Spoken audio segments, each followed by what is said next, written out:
Hey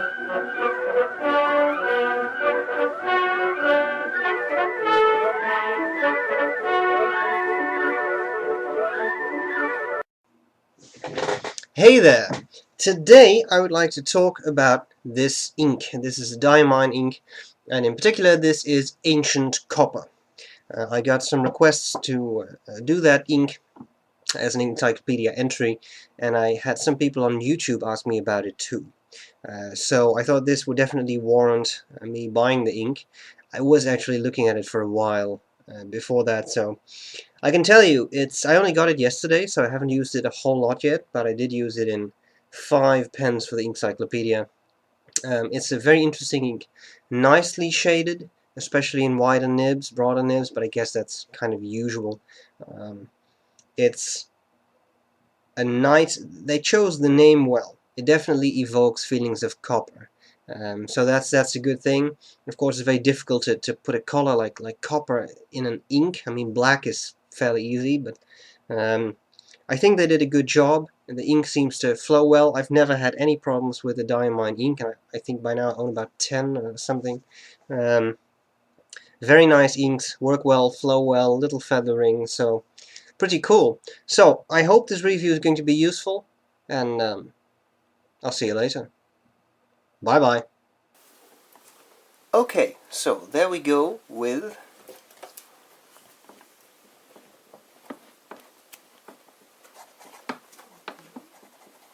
Diamine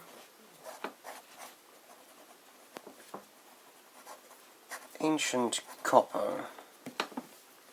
We'll start with some fine writing.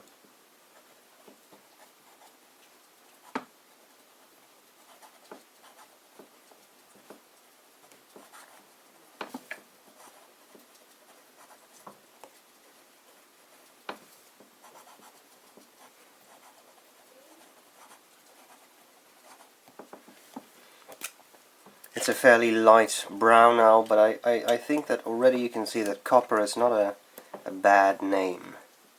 Medium.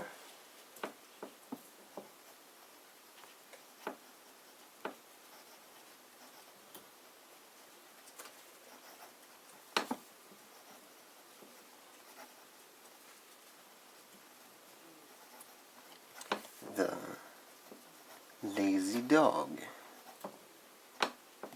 Do we know of any copper-colored dogs? Well, I guess that a fox is actually not bad. That's kind of coppery. Broad.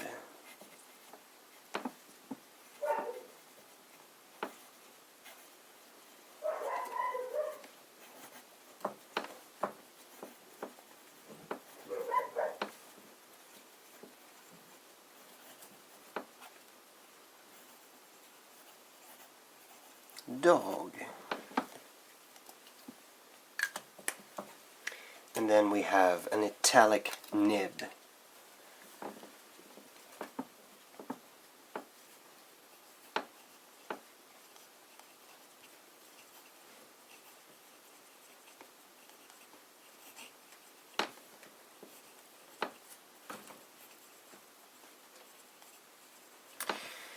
I really don't want to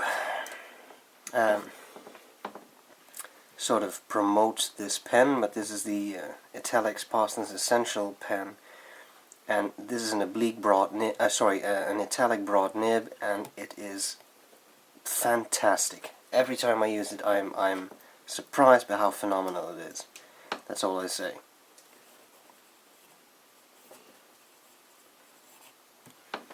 Especially on smooth paper, that nib is fantastic. Okay, so there we have it. Now, as you can see, we start to see some nice shading. You see it in the italic nib, you see it in the broad nib, you see it in the medium nib. You don't really see it in the fine nib, but that's just what happens with fine nibs. Very nice. Definitely copper-like. I think what we're going to have to do is a single, double, and triple passes test. 1, 2, and 3. We'll start with just one pass, if only the pen would write. There we go. 1. Soon to be 2. And soon to be 3. Now look at that, isn't that a beautiful color?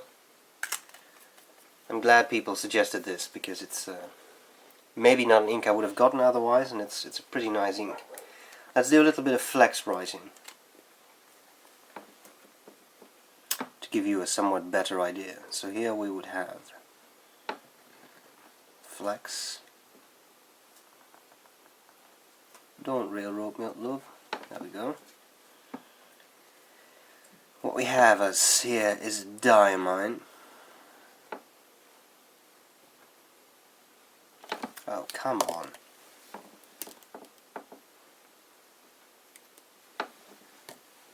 Too much railroading. Just squeeze some ink into the feed.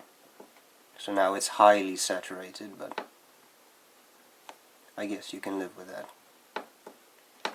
Diamine.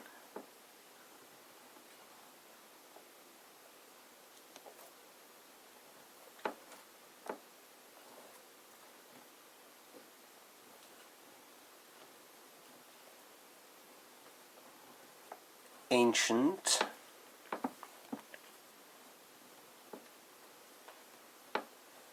Copper. Now, when I saw this for the first time, I actually thought it would be blue. You see, Dutch police officers wear blue outfits, and I thought Ancient Copper would be an old policeman or something. But I was wrong. Just for the record, I'm not actually that crazy. Okay. I make a joke. Medium.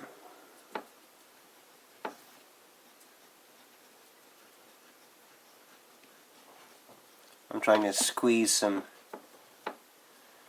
springiness out of this nib too, to give you an idea of what shading you would get. This is not really a soft nib, copper, so that's a little difficult, but you know. As you can see, it's a nice and wet ink. I'm sorry about the lighting, but this is the best I can do. Right now, what I'm seeing here is a beautiful, beautiful shading, going from a light brown to a much darker reddish brown. It's absolutely gorgeous. I'm not sure how well the camera picks it up. I hope it will be more visible in the stills I will take later, but it's pretty impressive. Also, it's kind of dry, so I'll do a second pass.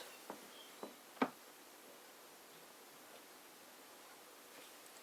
I'll do it there too. That seemed to be dry, apart from that little bit. But I'll do a third pass later. But first, we've got to do some broad writing.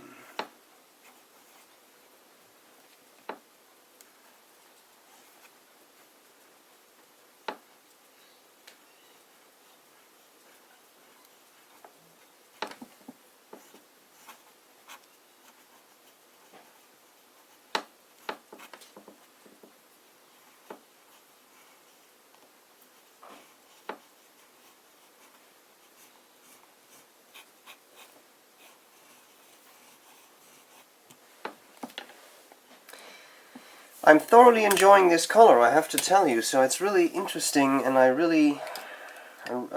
really looking forward to putting this in some pens that I have that really shade well, such as the Visconti Opera Elements. I always call that the king of shade, because it has a nice and very springy nib, which really brings out the shading qualities of an ink.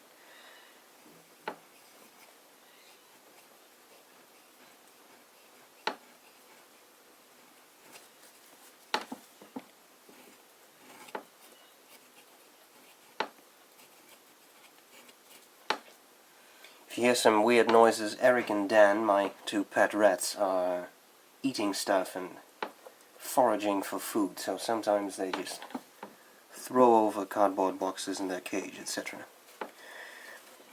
copper.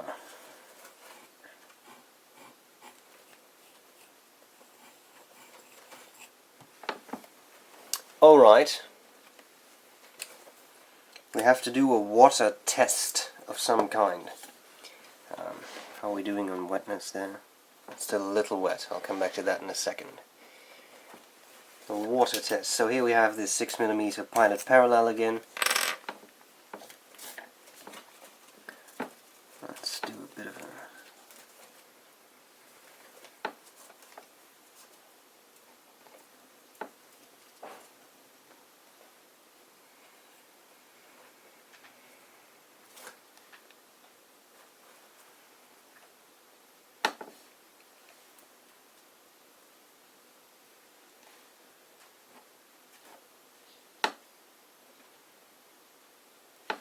D for Diamine.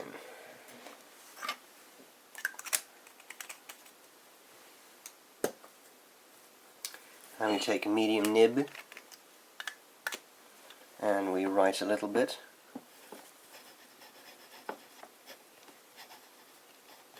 And then we'll see how much water punishment that can take.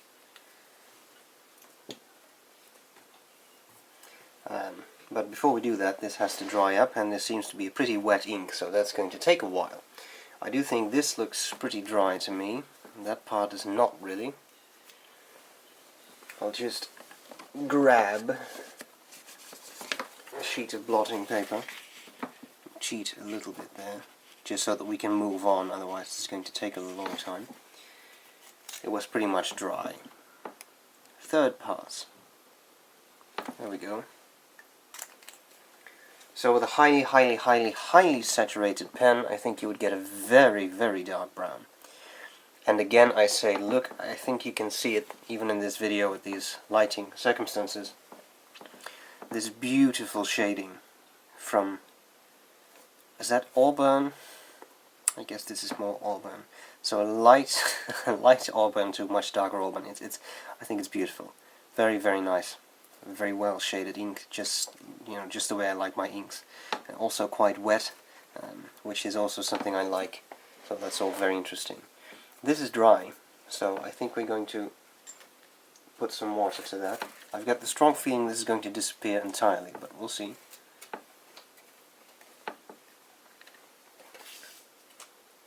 Still waiting for the big capital there to dry. You know what, we'll just start working on a scorecard for the ink. Well, how about that? So, some things we can take into account. Cleaning. Well, I got this ink yesterday. I haven't yet cleaned the pen. So I'll have to write down no clue, because I honestly don't know, and I want to be honest about this. I would assume this being a fairly strongly, saturated brown, it would take some time to clean it out of a pen. On the other hand, in my experience, Diamine inks, I think I have about 10 now, are all very well behaved and not particularly difficult to clean out of pens, so I wouldn't expect any serious problems. Bleed through.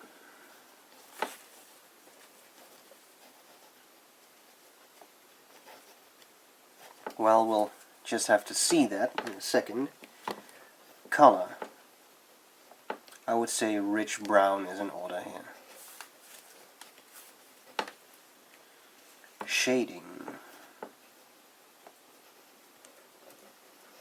Well, I would say shading is excellent. Very nice shading. You don't really see it in a fine nib. I'll just scroll up again. You don't really see a lot of shading there, but even there I think you see a little bit of color variation. It's just very difficult to make a fine nib shade at all. Flow. Well, I'd say that's very good. You saw that some pens had a little bit of startup issues, but once they work, I haven't had any hard starts. And honestly, I inked up the pens yesterday evening and just left them all night without doing anything. So I guess some hard starts can be accepted there. Feathering.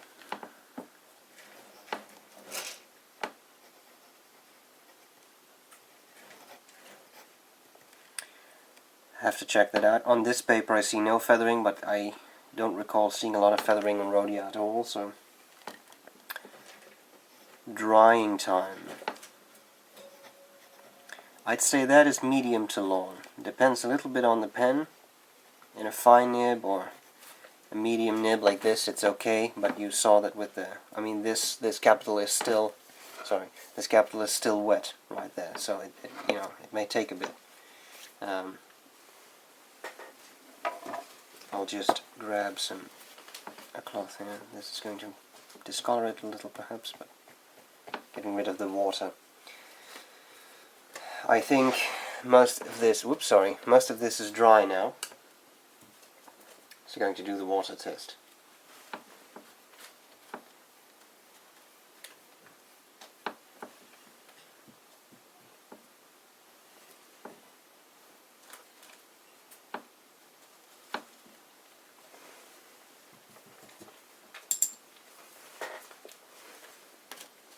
Very interesting, we'll return to that in a second. Try to leave that in view. Okay, then we have the waterproofness. What a magnificent timing. Waterproofness. Well, what do we make of that? If you look at this, you can see that there's still some reading left. It's still legible, but when you look at this, you see that it's gone. I have seen inks that just completely disappear. This will not really help you, but at least it's still a little legible. I would say medium at best.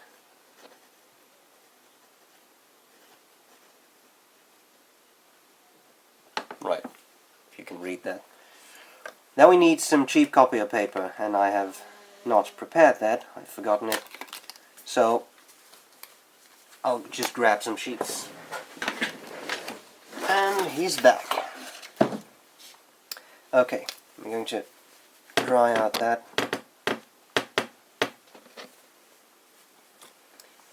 There we go.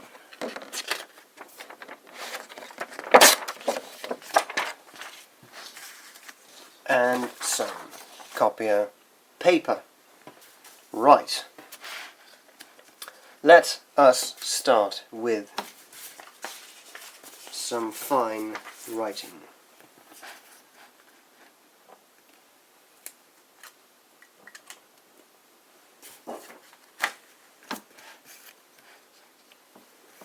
Fine writing.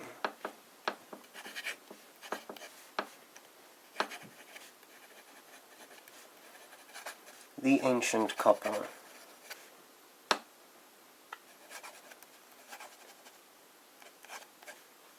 Didn't have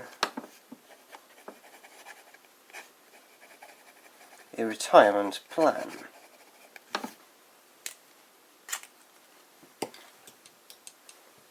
Medium.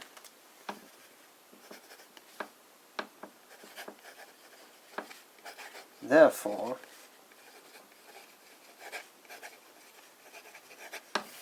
everybody thought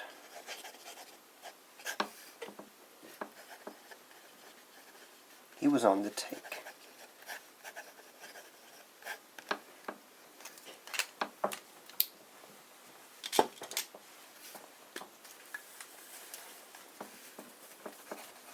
Broad.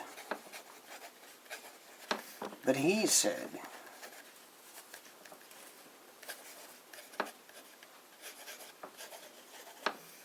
I will bet you a farthing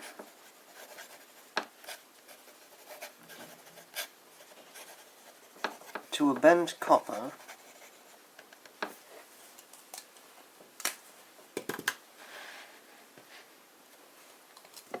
italic.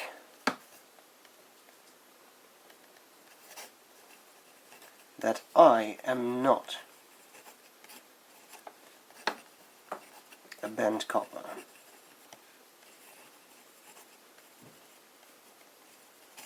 Just ancient. Alright. I want to see a lot of ink here.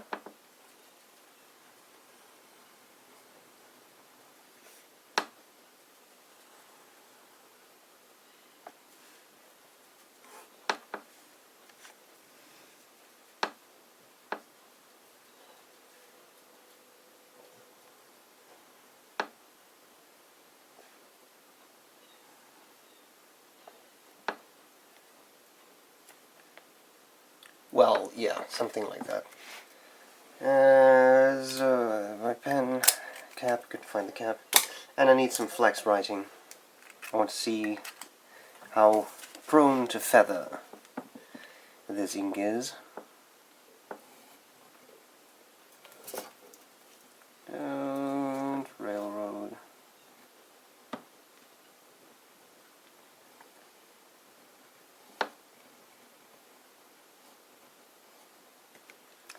Feather.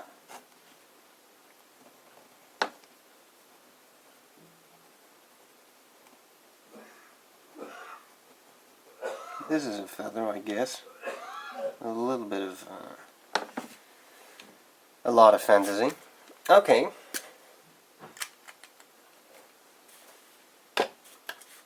And you know what? Let's also do a little bit of waterproofness testing here. Just one dash. Want that to dry. Okay, let's do a short evaluation of what we see here. I think again on this cheaper paper, the fine nib doesn't give you a whole lot of shading or color variation. In the medium nib, it's already more pronounced. I don't think it is as pronounced as with the Rhodia paper, because this paper is a bit more absorbent, but still, I think it gives you a nice bit of shading. With broad, the shading becomes apparent. Here too, it's not as clear as with Rhodia paper, but who uses Rhodia paper on a daily basis? So when you're at work, I think this is what you can expect. Italic, sort of same story. What I don't really see a lot is feathering, both with the broad nib and with the italic nib. When it gets very wide, so this nib for example, then feathering becomes apparent, and you do really start to see it. You definitely see it with the flex nib, where you lay down a lot of ink. There's a lot of feathering right there, you can see that. So you know, apparently it is, you know, this can be an issue, but this is cheaper paper. So that's quite a bit of water. Let's see what that does. I think it's just going to ruin the ink. Yep. So, there were two things we had to answer. One was bleed through. Well, on the Rhodia paper, there doesn't seem to be a whole lot of bleed through, except here, but that was a 6mm nib and pretty much water poured over it. And here, which is 3 passes with foresaid 6mm nib. Apart from that, things seem to be pretty safe. There's a little bit of bleed through there, but that's probably, yeah, that's trying to put a lot of pressure on a broad nib, so I guess that's okay. Bleed through on the cheaper paper. Well, that's a bit more apparent, but it's not that bad. You see it with the broad nib, you see it a little bit with the italic nib, you definitely see it with the mega broad nib and the flex writing. But I guess, you know, at work you don't do a lot of flex writing. So that's what we've got. So I would say that bleed through is good, and feathering is minor. So that will be, I'd say very good. It did very well. Okay, so there you have it. Inkcyclopedia entry for Diamine Ancient Copper. I hope this was useful, and I'll see you later. Bye bye.